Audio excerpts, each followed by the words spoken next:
सती जी ने कथा नहीं सुनी, भ्रमित हो गईं और ऐसी भ्रमित हुई कि उन्होंने भगवान की परीक्षा ले ली। सावधान, भगवान की परीक्षा कभी लेना नहीं चाहिए, यह सबसे बड़ा अपराध है। भगवान की तो प्रतीक्षा करो। बोलो भैया, भगवान की प्रतीक्षा करनी चाहिए कि नहीं, कि परीक्षा लेनी चाहिए? संसार वालों की लो परीक्षा, लेकिन भगवान की क्यों परीक्षा ले रहे हो? ये पाप है। भगवान शंकर ने कहा, सती मेरी बात पर विश्वास करो, ये भगवान है, इनको साष्टांग प्रणिपात करो। सती ने कहा कि हमें विश्वास नहीं हो रहा कि ये भगवान है। भगवान शंकर ने कहा, क्यों नहीं हो रहा है विश्वास? सती जी ने कहा, इसलिए विश्वास नहीं हो रहा है क्योंकि ये कैसा भगवान है, ये तो रो रहा है, पत्नी के वियोग में रो रहा है। संसार वाले रोते हैं, संसार बनाने वाला थोड़ी रोता है। भगवान शंकर ने कहा, ये तो लीला कर रहा है मेरा परमात्मा। क्यों भाई? लीला मानी अभिनय। जैसे नाटक के मंच पर कोई हरिश्चंद्र का रोल अदा करे, तो जब वो हरिश्चंद्र का रोल अदा करेगा तो अपना सब कुछ लुटा देगा। बोलो, लुटा देगा कि नहीं? ये रात्रि की बात है, क्योंकि रात्रि में वो नाटक कर रहा है, उस लीला पर लीला का मंचन कर रहा है, उसमें हरिश्चंद्र का रोल अदा कर रहा है, वो सब कुछ लुटा देगा। लेकिन दिन में उसके घर में आप पहुंच जाएं और कहें, भैया रात में आपने अपना सब कुछ लुटा दिया, लेकिन दिन में अब हमको फुर्सत मिली है, अब जो कुछ भी हो वो हमें दे दो, तो वो यही कहेगा, मूर्ख हो, पागल हो, भागो यहां से। वो तो हम नाटक कर रहे थे, ओरिजिनली तो ये है कि हमारा हमारा है, वो हमारे पास ही रहेगा। वो तो हम नाटक कर रहे थे रात को, समझ गए हो कि नहीं? तो भगवान भगवान है सती, लेकिन इस समय वो नरलीला कर रहे हैं, ये अभिनय है उनका। इसलिए तुम्हें भ्रमित होने की आवश्यकता नहीं है। हाँ, राक्षस भ्रमित हो जाए, ये अलग बात है। इसलिए राक्षसों को भ्रमित करने के लिए ये मेरे परमात्मा की नरलीला है। बोलो भाई, राक्षसों को भ्रमित करने के लिए। लेकिन संतों को, भक्तों को भ्रमित नहीं होना चाहिए, उन्हें विश्वास करना चाहिए, श्रद्धान्वित होना चाहिए। यही भक्त के और संत के लक्षण हैं। बोलो, हैं कि नहीं? भ्रमित मत हो। जो नास्तिक होते हैं वो दुनिया की बातें करते हैं। मंदिर में भगवान एक पत्थर स्थापित कर दिया, उसमें आकृति बना दी भगवान की, कह दिया है कि पूजा करो, सेवा करो, ये भगवान है। जो नास्तिक होते हैं वो ऐसे ही तर्क वितर्क करते हैं। वो कहते हैं कि मैं मंदिर नहीं जाता हूं। क्यों नहीं जाते हो?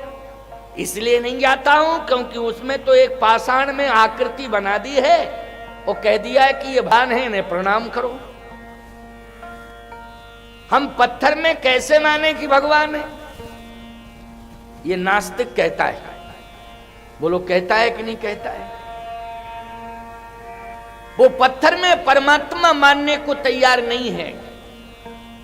लेकिन सत्य कहता हूं प्यारे, एक कागज के टुकड़े पर भारतीय गवर्नर की मोहर लग जाती है तो वो नोट बन जाता है। जल्दी बोलो। एक कागज के टुकड़े के ऊपर भारतीय गवर्नर की मोहर लग जाती है, उसमें गवर्नर के हस्ताक्षर हो जाते हैं, तो हर दुकानदार ईमानदारी से बताओ उस कागज को नोट मानता है कि नहीं मानता है? मानता है। चाहे जिस दुकान पर जाओ, वो जैसे ही देखेगा वो कहेगा, हाँ मैं धारक को प्रमाणित 100 रुपया अदा करने का वचन देता हूं, गवर्नर आईजी रमनम। अरे जो भी हो मल्होत्रा, क्यों भाई, जो भी हो, मैं धारक को 100 रुपया अदा करने का वचन देता हूँ, हस्ताक्षर होंगे तो बोलो 100 में चल जाएगा वो कागज का नोट, की नहीं 2000 पर हो जाए, 500 वाले पे हो जाए, दस्तखत होना चाहिए गवर्नर का, तो वो कागज कोई नहीं मानेगा, उसको क्या मानेगा, ये तो नोट है, ये नोट है, ये कागज नहीं। हर दुकानदार, यहां तक कि अनपढ़ व्यक्ति भी जो पढ़ना नहीं जानता है, लेकिन वो भी पहचान लेगा कि हाँ दस्तखत है इसमें। किसी अनपढ़ के सामने ईमानदारी से बताओ फर्जी नोट ले जाओ, अनपढ़ व्यक्ति दुकान पर बैठा हो, बोलो वो वापस कर देगा कि नहीं कर देगा? वो कहेगा कि ये फर्जी है क्योंकि इसमें दस्तखत नहीं है, ये फर्जी है, ले जाओ, है ले जाओ इसको। मैं एक बात कहता हूं कि कागज के हर टुकड़े को गवर्नर के हस्ताक्षर हो जाने से उसे लोग नोट मान लेते हैं। दुनिया में वो नोट के रूप में चलता है कागज का टुकड़ा, उसे कागज कोई नहीं कहता है, उसे रुपया कहता है दुनिया। क्या कहती है दुनिया? ये रुपया है। मैं कहता हूं जैसे कागज के टुकड़े पर गवर्नर का हस्ताक्षर हो जाता है तो वो कागज नोट में बदल जाता है, ऐसे पत्थर में जब वेद मंत्रों के द्वारा प्राण प्रतिष्ठा कर दी जाती है तो वो पत्थर पत्थर ना होके परमात्मा में परिणत हो जाता है। इसमें तर्क करने की आवश्यकता नहीं है। अगर इसमें कोई तर्क करने लग जाएगा कि मैं नहीं मानता हूं, मैं तो परीक्षा लूंगा कि इसमें भगवान है कि नहीं है, तो परीक्षा लेने पर आमादा हो जाओगे। और कहीं भगवान प्रकट हो गया तो नरसिंह भगवान बन के प्रकट होगा, तुम्हारी अंतड़ियां निकाल लेगा। क्यों भाई, निकाल लेगा अंतड़ियां कि नहीं? सीधी सी बात भाई, पत्थर से प्रकट तो होगा ही होगा। क्यों भाई, लेकिन पत्थर से प्रकट होगा तो फिर वो कृष्ण भगवान बन के नहीं होगा, सीधा नरसिंह भगवान बन के होगा प्रकट, और वहीं पर तुम्हारी संपूर्ण अंतड़ियों को निकाल लेगा, ये समझ लेना। इसलिए परमात्मा की परीक्षा मत लो, उसके प्रति भ्रमित होने की आवश्यकता नहीं है। समझ रहे हो? एक एक शब्द बहुत प्रेम से समझा रहा हूं, बहुत नियम से कायदे से समझा रहा हूं और सरल करके समझा रहा हूं। इससे ज्यादा सरल मैं कर नहीं सकता हूं, नहीं तो मुझे अस्पताल जाना पड़ेगा। क्यों भाई, या हमारा ही दिमाग खराब हो जाएगा समझाते समझाते। लेकिन तुम सब समझदार हो, बहुत जल्दी समझ लेते हो, है? भगवान शंकर कहते हैं सती भगवान है, ये हमारे इष्ट हैं, आराध्य मेरे। जैसे मैंने प्रणाम किया तुम भी प्रणाम करो। मान लीजिए पति अगर कहीं प्रणाम कर रहा है किसी को, तो पत्नी को भी झुक जाना चाहिए कि नहीं? थोड़ा सा तो झुक जाना चाहिए, कम से कम सिर ही झुका ले, ज्यादा नहीं कि अकड़ी मकड़ी खड़ी रहे। ये सामान्य शिष्टाचार तो होना चाहिए, सामान्य शिष्टाचार सही। तो सती ने सिर भी नहीं झुकाया सा। भगवान शंकर तो साष्टांग प्रणिपात कर रहे हैं, लेकिन सती से का प्रणाम करो, कहे नहीं नहीं, किसे करूं प्रणाम? कहे भगवान है, प्रणाम करो। कहे ये भगवान है। एक घड़े के रूप में महात्मा मिले थे, तो 2 घंटे कथा सुनी, वहां पल्ले कुछ नहीं पड़ा, पल्ले कुछ नहीं पड़ा। अच्छा, शंकर जी ने सुनी तो शंकर जी के पल्ले पड़ गया।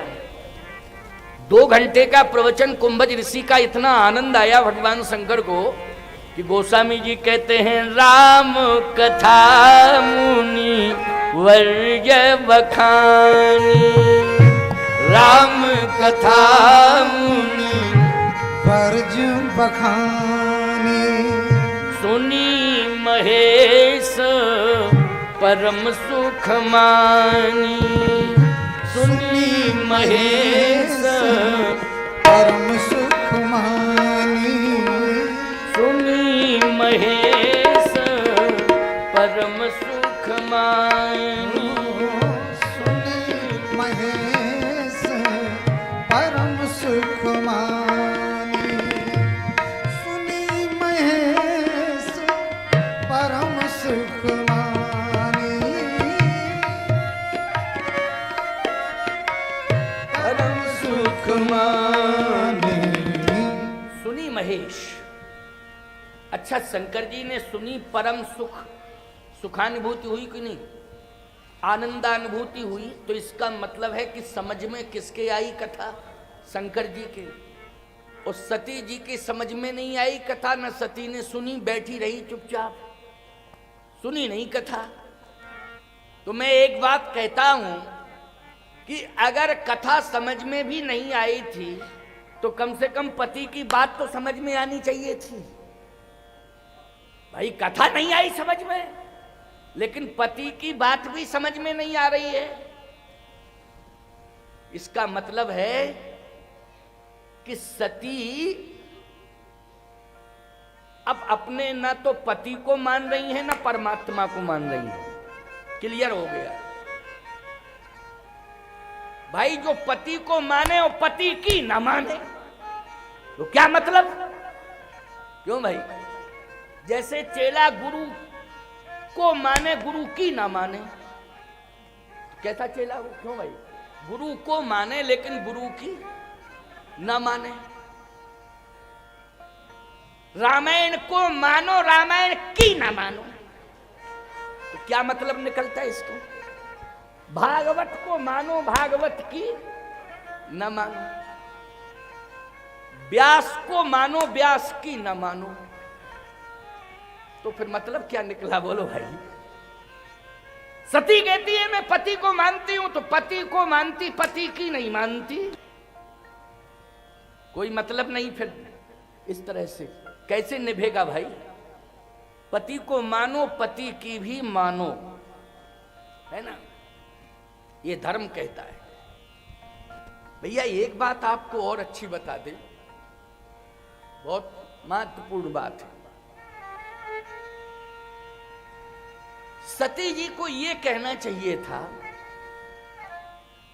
कि आपका समर्पण यदि हो चुका है जहां, वो हमारे लिए आदरणीय है, सम्माननीय है। क्यों भाई, है कि नहीं? जैसे कोई बेटी अपना हाथ पीला करके किसी के कुल की कुलवधू बन के आए, अगर उस कुल के मानने वाले किसी देवी देवता को मानते हैं तो उसे अलग से खिचड़ी नहीं पकानी चाहिए, उसे मानना चाहिए कि नहीं? बोलो भाई। उसको ये नहीं कहना चाहिए कि हमारे माँ बाप नहीं मानते तो मैं क्यों मानूं? तो मतलब क्या निकला फिर?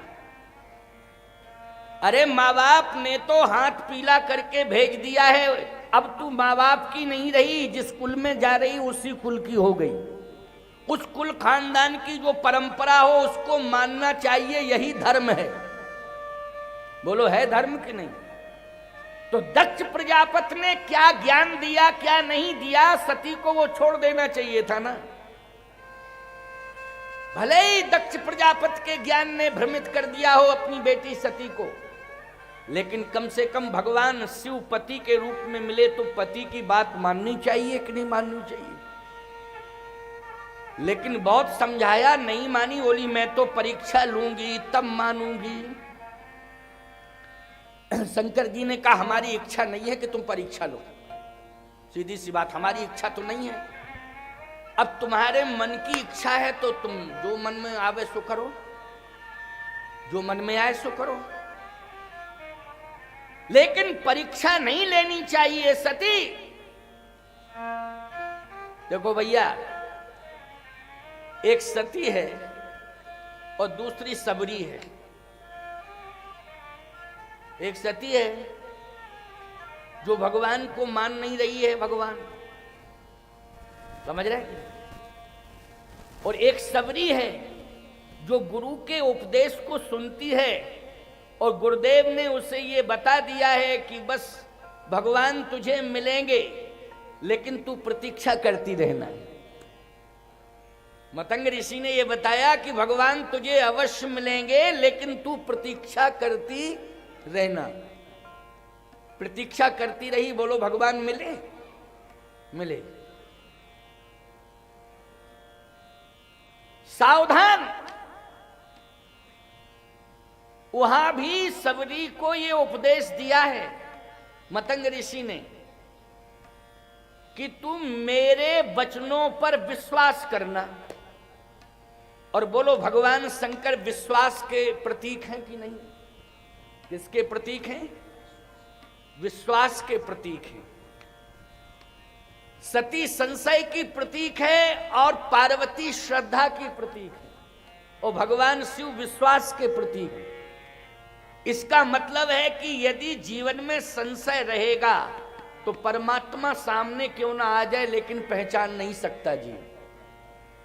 और यदि श्रद्धा तुम्हारे जीवन में आ जाए तो परमात्मा कितना ही दूर क्यों ना हो, जीव को परमात्मा के पास नहीं जाना पड़ेगा।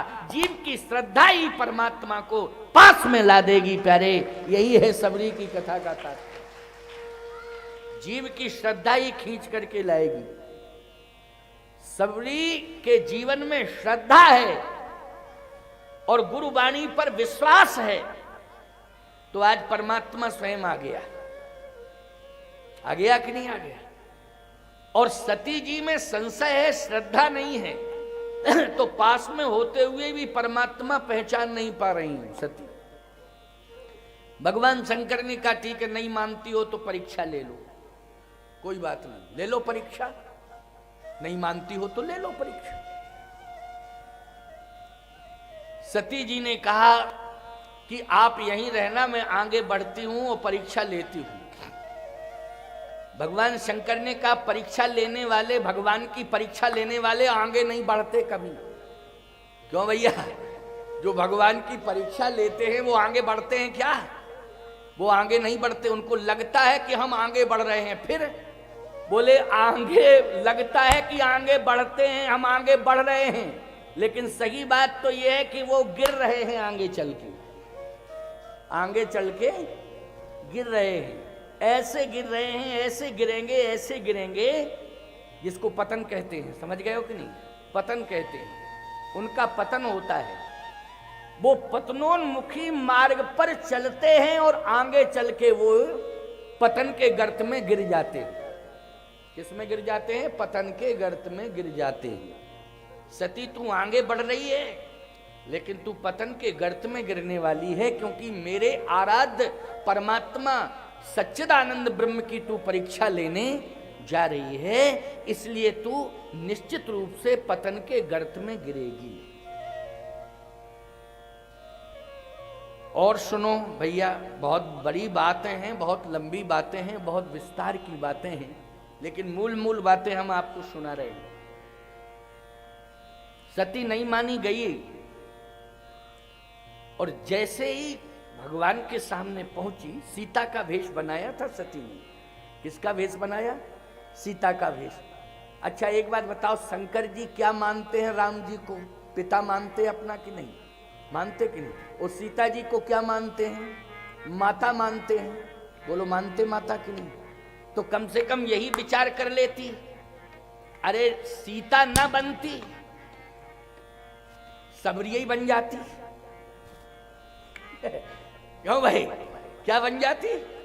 सबरी बन जाती, और सबरी बन के पहुंच जाती।